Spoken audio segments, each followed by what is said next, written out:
I got an SSR 189 SR for $600. It had a title too, 2016 July.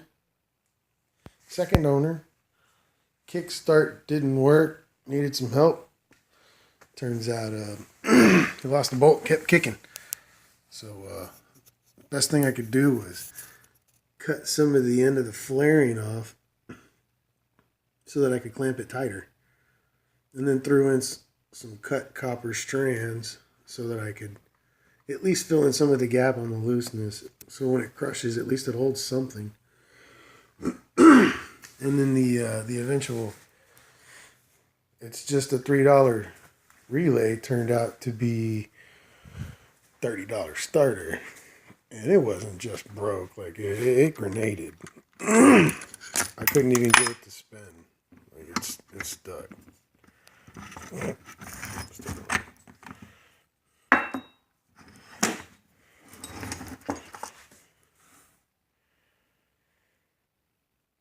It literally blew up.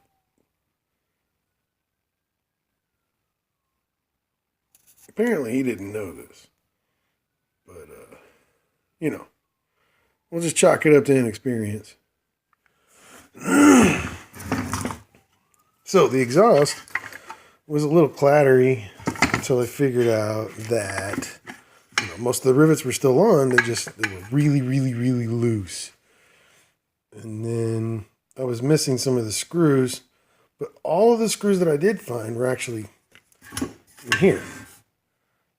Don't worry, the pieces right here. That's all they gave me though, was not even an entire piece of fiberglass wrapped around a wiffle. So I'm gonna make that better. That needs to be better. Make it quieter at least. And then this side comes with a blast. I still have to get more screws for it. But I'm going to go ahead and replace them with some better rivets. And then put it all back together. New starters on the way. Thank you, Amazon. By the way, this is called a GC200. If you need to find the starter, this is a vertical GC200. It's actually kind of important because there's about 35 different starters out there. Don't want to get you confused.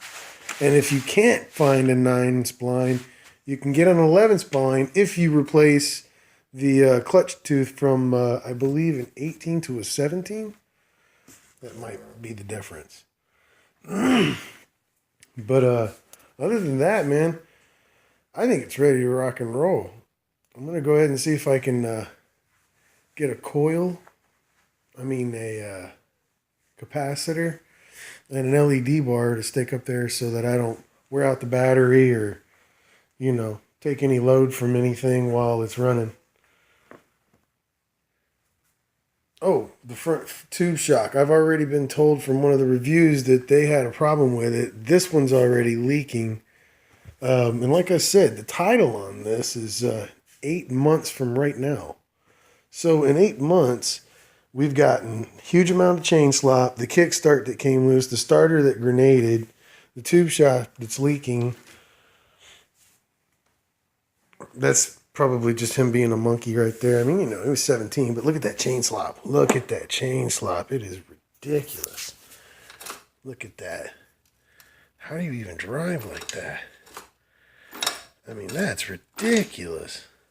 So, from what I know is maybe I should replace the chain. I know pulling it out might make a difference, but it doesn't look like it's going to make that much of a difference. So far I got it to about 60 miles an hour. 61, 62. It's not bad. But I need to go out and play with other people with some more important stuff. Oh, Scirocco. That's his bike, by the way, right here. This is a highly modified Apollo DBX 99. The extreme version, not an ADR.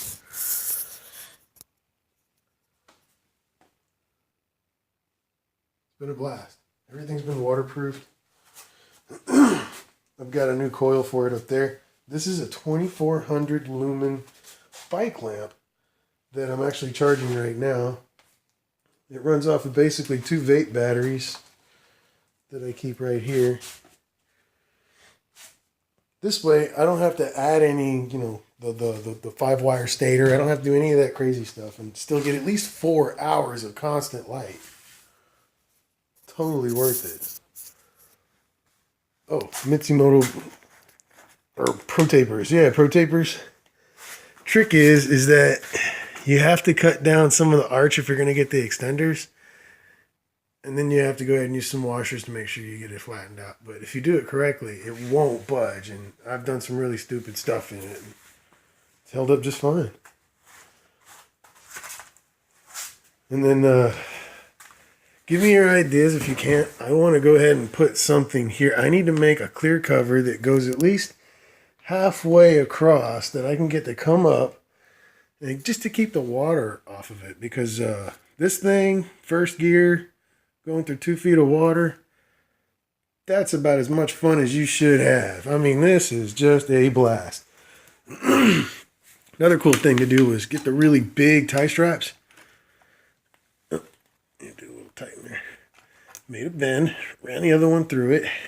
And now I have a chain guard. And what's perfect is the chain always wants to sit on it.